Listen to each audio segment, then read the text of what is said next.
देखिए ये main line का पाइप है, ये हो गया एमसीबी जंक्शन। इसके बाद ये चल गया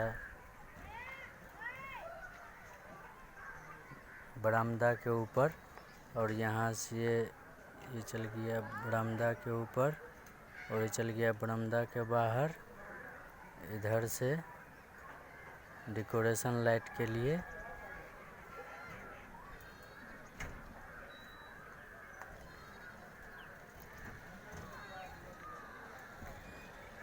और ये यहाँ से आ गया फर्स्ट रूम के लिए, और ये इसी रूम से इस रूम में चल गया। इसके बाद फिर यहाँ से मेन लाइन यहाँ, और ये हो गया बल्ब का पॉइंट।